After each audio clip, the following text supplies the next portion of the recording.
From the heart of Wayne County, this is Wayne Goldsboro Television, Goldsboro, North Carolina.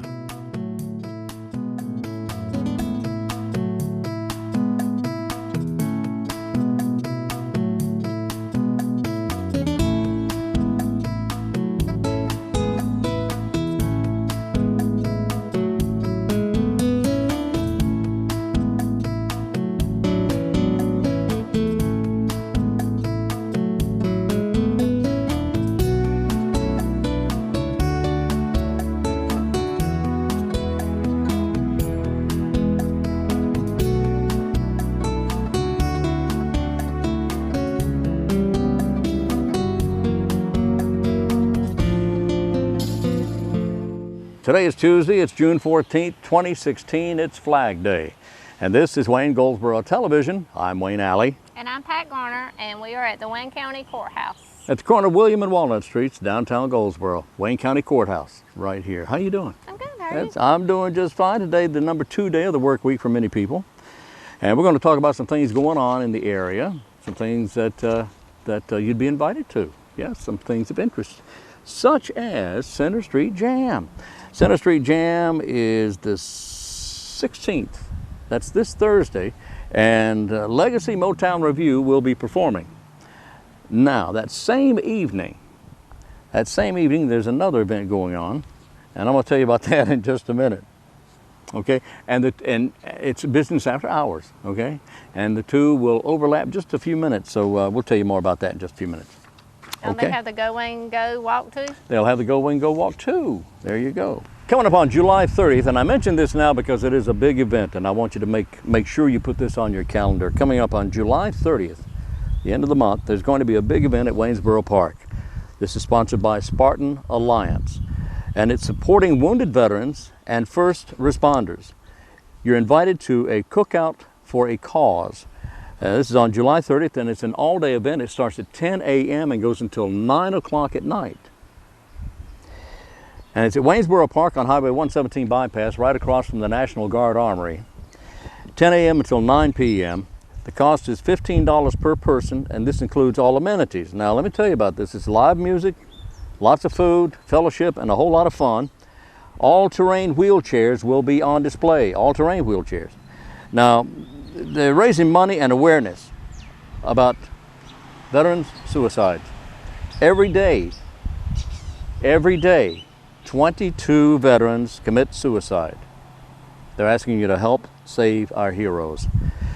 All veterans and all first responders are encouraged to attend. They'll have the Spartan sword on site. Now, that's a sword that was forged from the 9/11 steel, and it will be there at Waynesboro Park that day. Iconic relic forged from 9/11 steel, and at some point during the event they will administer the Spartan pledge and oath among warfighters not to take their own life, because all lives matter. Now, there is a website you can go to. It's save22.us, save22.us, and this is to benefit supporting wounded veterans and first responders, helping to save the lives of veterans and to prevent them from committing suicide. Coming up July 30th, and we'll tell you more about that and talk about that the closer we get to it. Okay? All right. Ma'am, do you have anything there? Child car seat check-in is available at the fire department on Royal Avenue on the 1st and 3rd Wednesday from 2 to 5 p.m. You do not have to have an appointment, but you can also go by the Partnership for Children of Wayne County. Call ahead for an appointment Monday through Thursday from 8 to 4:30, and you can call 919-735-3371. I want to make an important point about what she just read, about what she just told you about the child car seat. If you don't have a child, you don't have to go over there. Berkeley Chiropractic will have their grand reopening this afternoon with a ribbon cutting beginning at 5 o'clock, and then from 5:15 till about 7 there's a floating reception. It's at 2902 Central Heights Road, 2902 Central Heights Road, the grand reopening of Berkeley Chiropractic Center.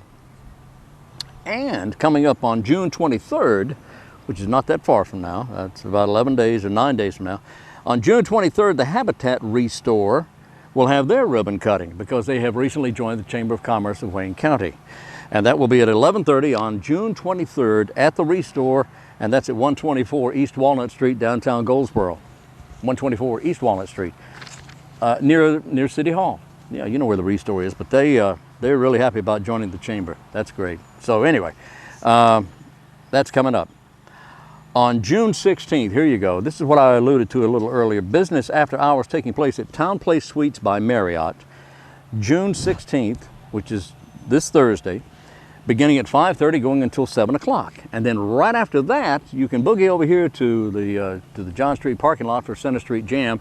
And this week, it's Legacy Motown Review will be performing at Center Street Jam this week. Okay? All right, what's next? Very good. It is time for the filing of the Wayne County Soil and Water Conservation District Supervisor. It began yesterday and will run all the way through July the 1st. So they're looking for someone who would be running for this office? Yes. Is that right? Okay. Yes. It's for the general election, which is held November the 8th. Oh, okay. Yes. So to file for this, I guess you contact the Board of Elections. The Board of Elections. Board of Elections office, and that number is 731-1411, 731-1411. Talk to Dane or any of the staff in there, they can help you out if you feel like you'd like to run for this particular office. Yes. All right. Coming up also today at 5 o'clock at the Orthopedic Physical Therapy program entitled Injury Management for Athletes. That's coming up this afternoon, 5 o'clock at the Orthopedic Physical Therapy inside Goldsboro Orthopedics at McLam Place in Goldsboro. It's a free event, space is limited. If you want to go to this, you got to call today because advance registration is requested. If you want to go and you can't call, then go ahead and just go. Anyway, that's part of the Live Well program of WayneHealth.org. Wayne Health, our Wayne Memorial Hospital, part of the UNC healthcare system. All right, we ready? Okay. We're going to go to our interview, and up next we have Stefanie Garbacik of the Cooperative Extension Service. If you own livestock, which would include cows, horses, chickens, swine, pigs, anything like that, and you know of a hurricane that may be moving or any sort of disaster moving in this direction, what do you do to protect them? Well, we're going to find out here in just a minute, all right? We'll be back.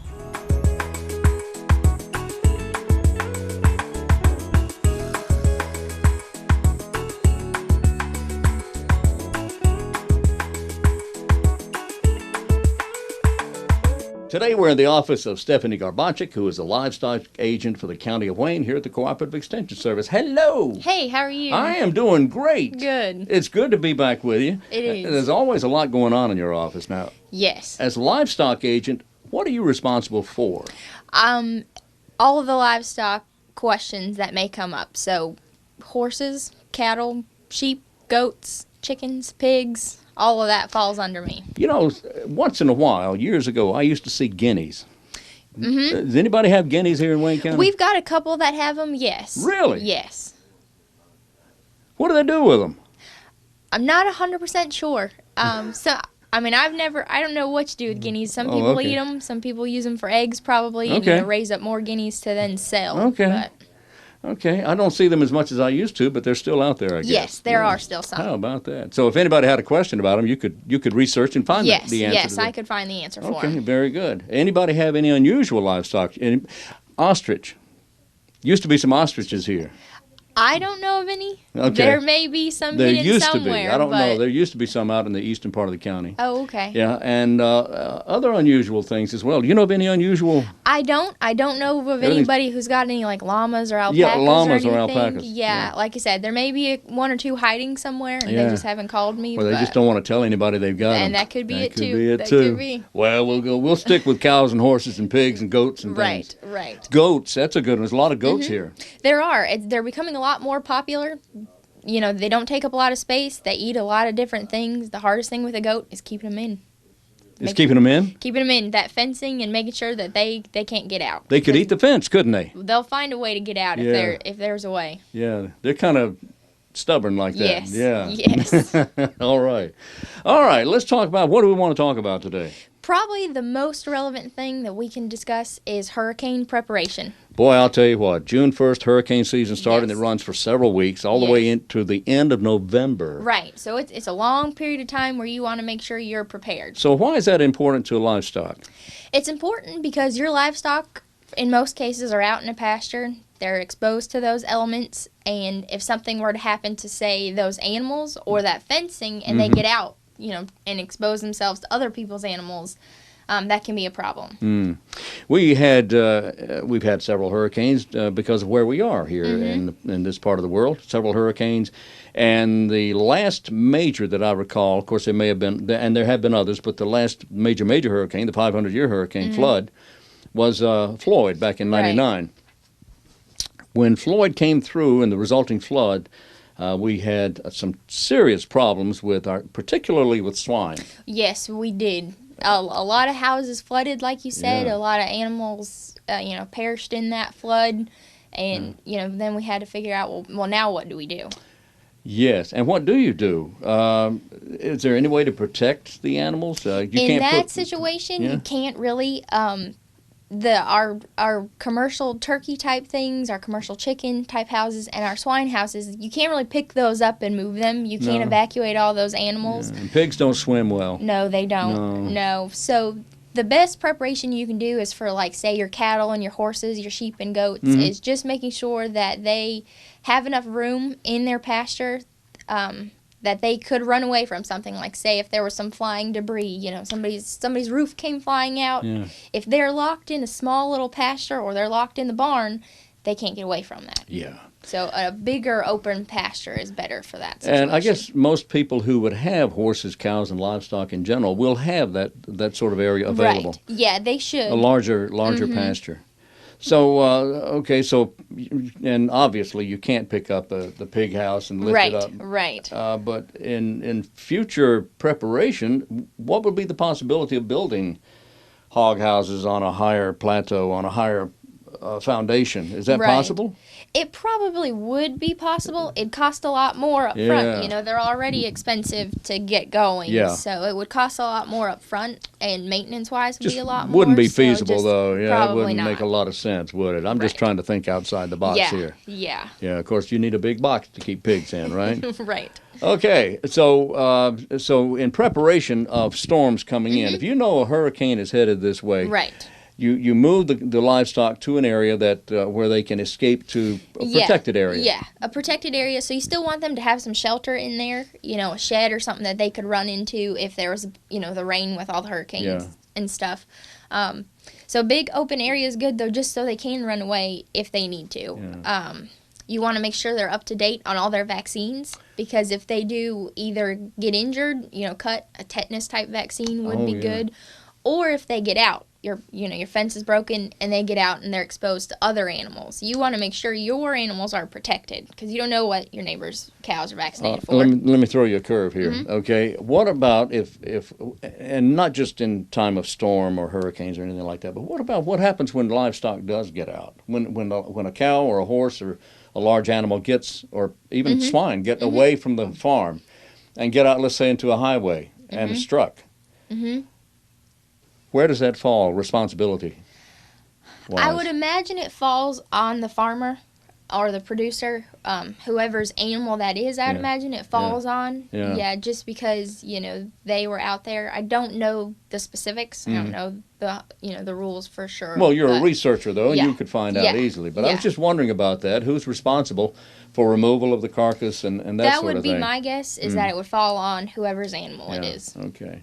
We're just wondering about that. So, so make sure that you're fencing for tornado and hurricanes. Yeah, make sure you don't have loose boards. Make sure you don't have a bunch of broken spots. Yeah, definitely. Okay, now that's of course livestock, larger livestock. How would you handle chickens differently, poultry, turkeys, and stuff? Would you do anything any differently?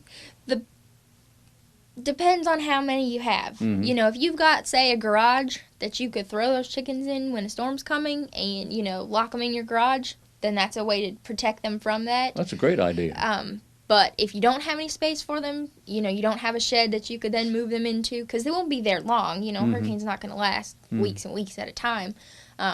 So if you have somewhere you can lock them up, that's the best option. Okay, and that reminds me of a story that was in the paper here recently about the lady who was attacked by somebody who hit her in the face with a chicken. Oh. So did you see that? No. You didn't see that. Okay. I did not. Lady was there was an altercation and a lady got smacked in the face with a chicken. Now we want to help and prevent that from happening Yes. again. No copycat crimes here, please. Right. So and they did not want you to know that it did not harm the chicken. Oh, good. We know that, yeah. Good. So how would you? We just don't want people to know about that, about how easy it would be to do that, and it is illegal to attack someone with a live chicken. Oh, I believe or it. a dead chicken. Yeah, with any sort of chicken. Yeah, or any sort of chicken for that matter. Okay, so we won't go there any further. So, any final words about hurricanes and tornadoes and anything we need to do? No, I think that's about it. If you have any questions, just call me or call your vet if you have any questions about the vaccines. And the same goes for your companion animals, so your cats and dogs. Make sure they're up to date on vaccines, too. Now, vaccines is something that's necessary anyway. They have to have their vaccinations. They do, but it may be, you got it last year. It may be a yearly vaccine, and you're like, oh, I'll just wait to do it. Yeah. Check your records. Make sure you're on time, because if those animals do get out. That's good thinking there. If you can plan to have them done as or just before hurricane season starts each year. Right. Then you should be good every time. You should be good every time. That's exactly right.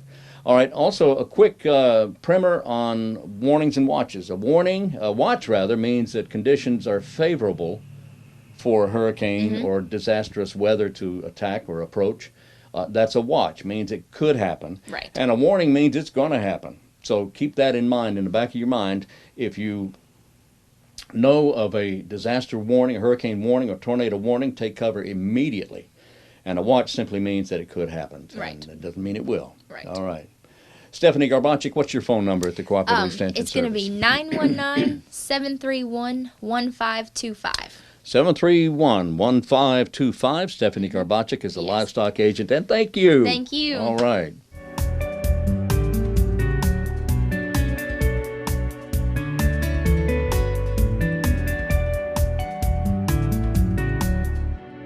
We're back on Wayne Goldsboro Television. Thank you for being with us. This program airs at 7 a.m. It also repeats at noon. Then it repeats at 5:30 p.m. Thanks for being with us. Now, I want to mention also, this program airs on Channel 10, cable Channel 10, cable only, and also on cable only Channel 99, AT&T UVerse Channel 99, and Time Warner Cable Channel 10. Now, I had some things about what was special about today. Today's the 14th. Today is Flag Day, and there is an event going on this evening at Stony Creek Park. Right? Yes. It's Stony Creek Park. It is a flag retirement, a U.S. flag. If you have a flag that's a bit tattered, that it's unusable, it can't be used, it needs to be retired. And they do this. There's a ceremony, a very specific ceremony that is required in order to put away these flags.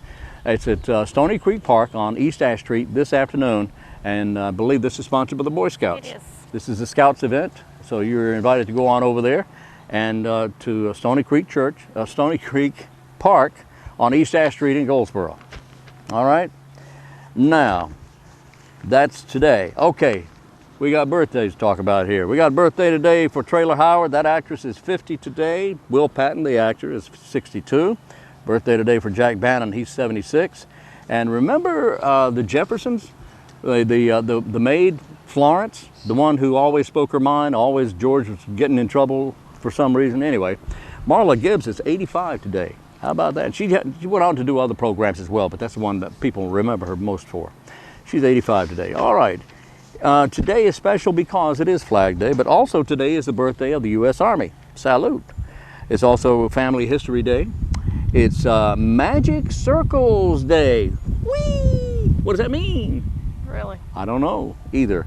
Also, it's pause for the Pledge Day, and it's World Blood Donor Day. World Blood Donor Day. I have a trivia question. The category of today's trivia question is geometry. How'd you do in geometry? Yeah, me too. But the question is, you know what a polygon is? A polygon is something that has 8 sides, like a stop sign has 8 sides. Or rather, a polygon has many sides. Poly meaning many. Okay, and a polygon would include an octagon, which has 8 sides. All right, a square has 4 sides. So what do you call something that has 7 sides? That's the question. I'll give you the answer in a few minutes in our next segment. What has 7 sides? What do you call it?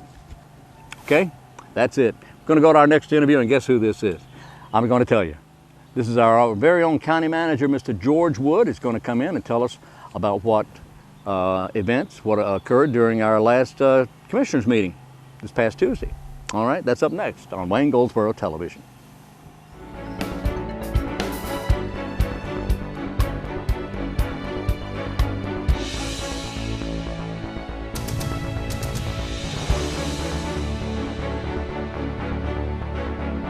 Our guest in the studio with us today is County Manager George Wood of Wayne County. How are you, sir? Fine. Good to see you, Wayne. Always great to have you in the studio with us. This past Tuesday, again, a Wayne County Board of Commissioners meeting, a lot of ground covered. We had 4 public hearings. That's right. And there was some talk among commissioners early that, gee whiz, how did this happen? We had so much to do, but they went through it pretty quickly. They really did. There was a lot of work done this past Tuesday. What are some of the things that stood out in your mind about this past Tuesday's meeting? Well, I think one of the first things is, of course, we held our annual budget public hearing where the public can come in and comment on the budget. We got it out about the 24th of May, so folks have had about 2 weeks to look at it. And I think we had about 4 people come in and make comments on it, which is a good sign if you don't have too many people coming in to make comments on it. But so we're ready to have a work session on that next Tuesday, and that'll be on our internal departments. And then the following day on Wednesday, we'll have a meeting to go over the outside agencies who've requested funding. Okay. So that was one of the biggest things, I think. But the really biggest thing we did, Wayne, I think we made a huge step forward in terms of our school facilities. Right. Dr. Dunsmore has been working with us. They have prepared a facilities plan, a 5-year plan. Actually, it goes out 10 years, but their first phase is for the first 5 years.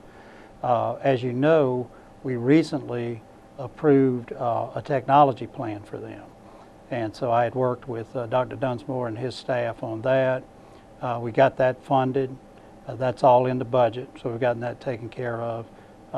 We're going to jumpstart that with about $750,000 in next year's budget. Wow. So that's going to be a big improvement there. But they've got a well thought out plan. We've gone over it very thoroughly. I was very impressed with it. The board was very impressed with it. So we've approved that about 2 months ago. Mm-hmm. Now on this one, the facilities, they've been working for many months on that. Again, I think I give Dr. Dunsmore a lot of credit.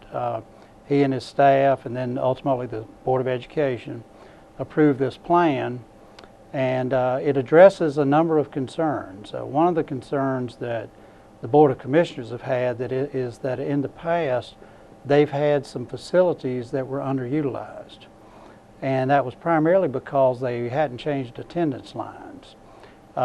This program they've come up with addresses that.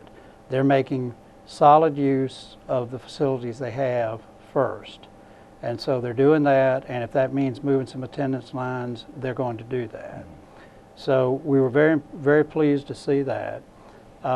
What this entails is we will build a replacement elementary school at Meadow Lane. Oh, great. Now, one of the problems that the school system has had is the Edgewood Developmental School is in a pretty old facility. Yeah. They're spending a lot of money to keep that in operation from a capital standpoint.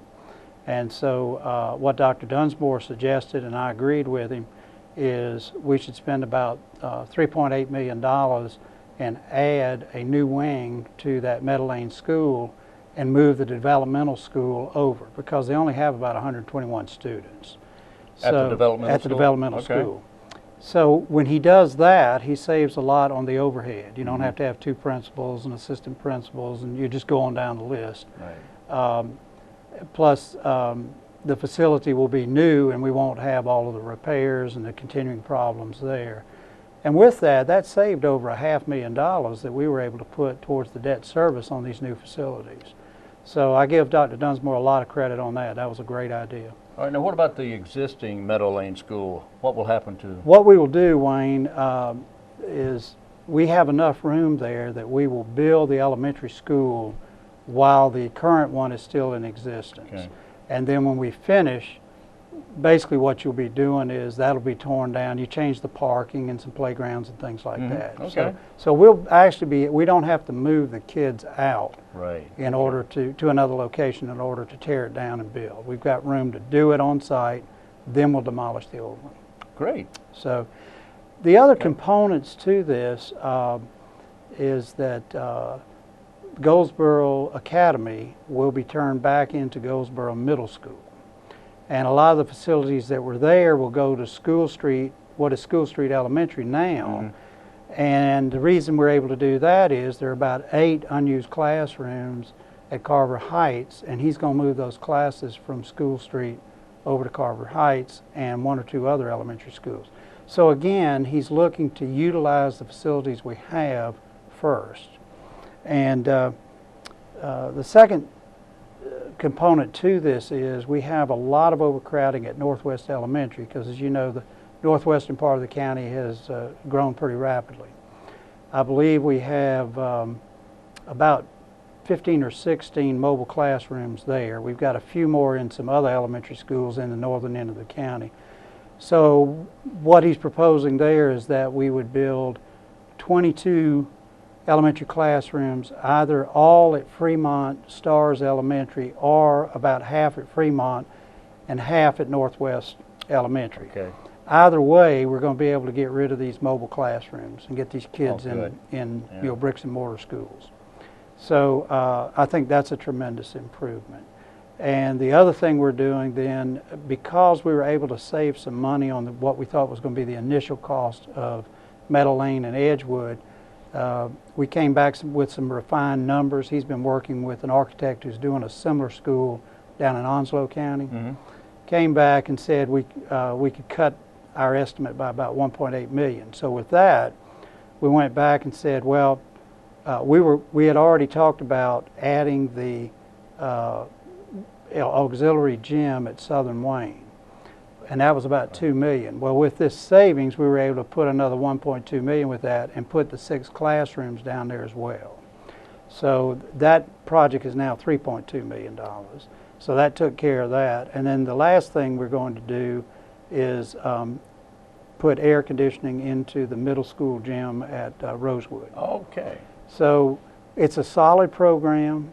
We will continue to fund them $2 million a year out of the restricted sales tax for school construction, which goes into renovations and maintenance of the facilities.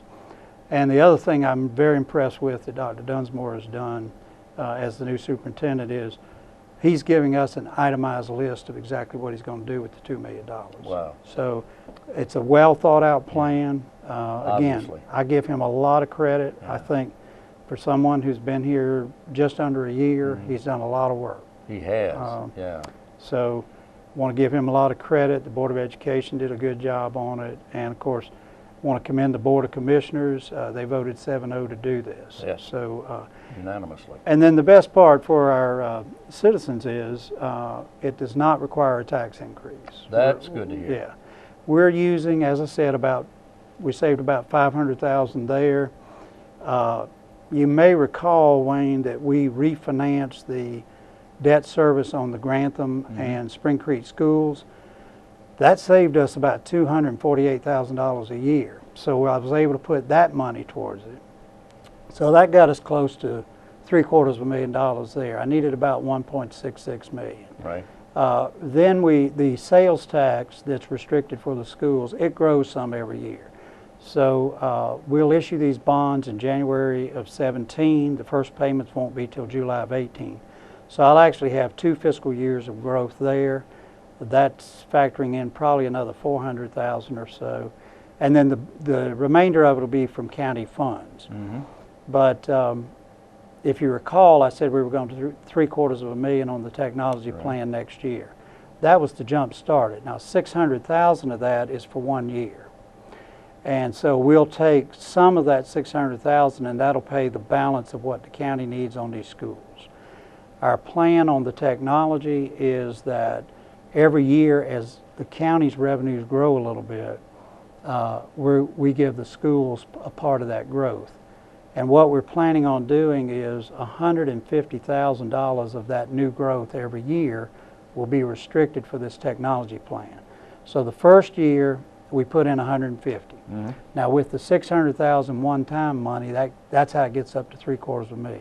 The second year it drops back to the 150, but then you have a new 150 from new money. So that gets it to 300. The following year you set aside another 150, that's 450. You do that for 4 years, and then from there on out they have $600,000 of earmarked money every year going into technology. Wow. So that's our plan that we've worked out with the schools. And again, we needed to stair-step into it, but we were able to come up with money to jump-start it this first year. That is amazing. You've really had to do some juggling and some balancing, and that's quite a feat. Yeah, we're very pleased with it. Like I said, there won't be any tax increase for that. The other thing I think that was important, we didn't have to take any action on it, but we have talked previously about financing the Maxwell Regional Agricultural and Convention Center. And then we also have plans for a new 911 center, which we have to do. The state is on us to do that. And so we've been working that out. I presented the board with the plan on that. We've got that taken care of, and the principal way we're going to pay for that is we have about $1.7 million of debt that is coming off our books in fiscal year 20. Okay. Now, the budget we're doing now is for fiscal year 17. Our fiscal year is July to June, as you know. Mm-hmm. So we just need to bridge that for 2 more years, and I don't issue the debt until fiscal year 18. So I need to get past 18 and 19. Well, in fiscal year 20, I've got $1.7 million coming free. Right. And that's more than we need to cover both of those. In addition to that, in fiscal year 21, we have $552,000 more coming off our debt. So we've got all of that covered, and so all of those projects can be done with no tax increase. Man, that's very impressive. So the Maxwell Center will be done? Yeah. The 911 center will be done. And without a tax increase. And the schools will be done. And the schools will all be done. And the jail. Well, you've been busy. Yeah, and the jail should be finished in October. You have really been busy. You and Dr. Dunsmore. Yeah. Yeah. Like I said, he's done a great job. He's been good to work with. Yeah, you mentioned the jail being finished in October. They have really moved on that. They have. Daniels & Daniels is doing a great job on that. We're very pleased with the construction to date. Mosley Architects has given us a very good design. Mm-hmm. This is patterned after one that they did in Rowan County, Salisbury. Right. Yeah. And so we were able to go down there and tour it, walk through it, see what we liked about it, and would anything we changed. And I jokingly told the architect when we took the tour, I said, just change the brick color and I'll take it home tomorrow. But it's worked out well. Okay. And we're extremely pleased. Obviously, Sheriff Pierce is very pleased with it. He's ready to go. Well, this is going to be a major move for us here in Wayne County, because we have been using facilities outside Wayne County to house our inmates. Yeah, you're exactly right. We're paying $50 a day, and we probably average about 65 of these inmates a day, so that's a lot of money. That's over $3,000, $3,500 a day. Right. And so, and that's 365 days out of the year. So when you are able to not have to undergo that cost, and in fact, we will have, you build a jail for some expansion capability, because we built this for a 15, 20-year period. We should be in the market to where we can then lease out space to other people. Uh-huh. And hopefully then we start getting the $50 coming our way instead of going out. Instead of going out. Yeah. And that's certainly our plan, and Sheriff Pierce and I have talked about that extensively. So we're looking forward to stopping payments and starting to get some in. And we won't do that immediately in October. We'll stop the payments in October, but you know, they probably need a couple of months to kind of get their feet on the ground, get used to the new facilities and all that. Yeah. So we're actually, and in fact, if, you know, just going wild with this thing, this could actually be a break-even point somewhere down the road. We actually end up with a surplus, making money on it. That's right. If you look at, if we had budgeted around $800,000 going out, and we're able to turn around and bring $900,000 in, that's a $1.7 million turnaround. That'll definitely pay far more than the additional people that we're having to hire and the electricity and all that. Oh, yes. And with some money left over. Yeah. So it's a good move. That is a good move. The other thing is it's less of an irritation. I mean, if you can imagine if somebody's in jail and their lawyer needs to come see them, I mean, if we shipped them down to Kinston or Onslow County or whatever, we're actually obligated. We have to bring them back in.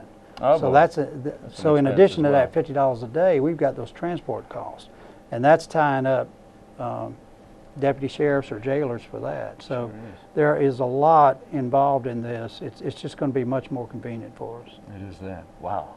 Okay. Well, that's exciting, and we're looking at an October date. That's right. Yeah, I think the end of October is when we're projecting that'll be open. Great. Well, we'll be out there with a camera. Good. Yes, sir. We want you there. Better believe it. Okay. Is there anything else we need to cover today? I think those are the main things. I think those are pretty impressive. I would like to invite people that if they want to sit in on the budget work sessions, the one on the 14th is at 9 a.m. in the commissioner's offices, the commissioner's room, excuse me. And the next day at 1 p.m. is for the outside agencies. And then our plan is to have the budget up for a vote on the 21st at their regular meeting at 9 o'clock. All right, very good.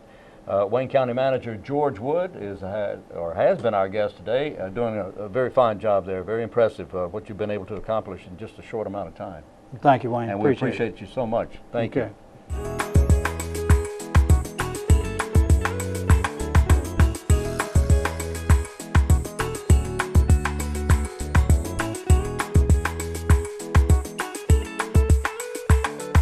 We're back on Wayne Goldsboro Television, our final segment of the day. Thank you for being with us. And we're here in front of the Wayne County Courthouse at the corner of Walnut and William Street. The bugs are terrible. But hey, it's that time of year. It's a buggy time of year. Have to get a bug spray. Can you do that? I mean, this is county property. I mean, you know. I don't know. Okay, we did that. We did that. We did that. What's going on at the senior center? Oh, at the senior center, I'm glad you asked. Free blood pressure checks on the first and third Tuesday of each month. Concerned about your blood pressure and you're 60 and above, have it checked out at the senior center, 2001 East Ash Street, 2001 East Ash, from noon to 1 p.m. 3HC, Home Health and Hospice, will be available to check your blood pressure. This week, however, June 21st, that's next week, next Tuesday, because this is the second Tuesday. Yes. The third Tuesday is next week, and that will be Gentiva will be there on the 21st to check your blood pressure. You have any questions about that, you can call Paula Edwards.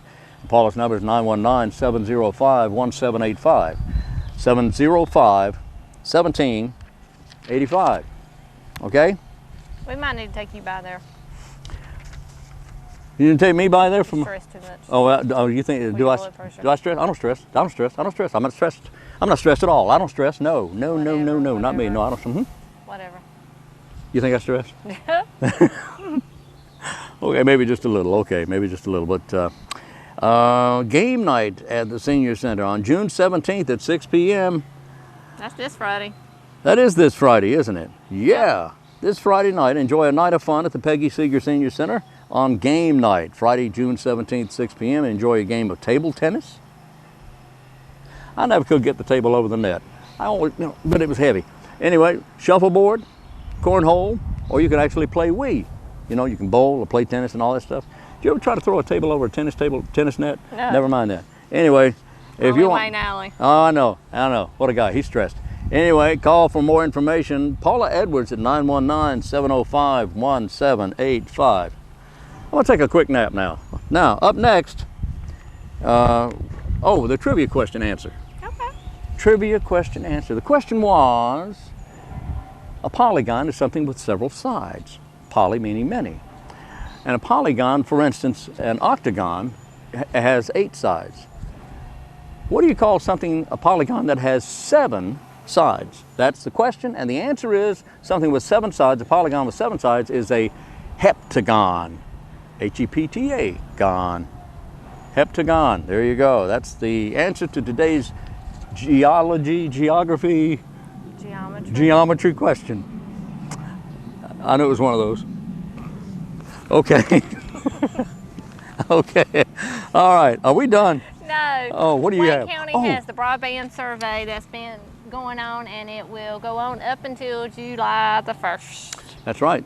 So the end of this month, it's all over. Too Yes. late. Wayne County is wanting to improve internet service throughout the community, and they need all the surveys from everybody. No matter where you live, we need the surveys.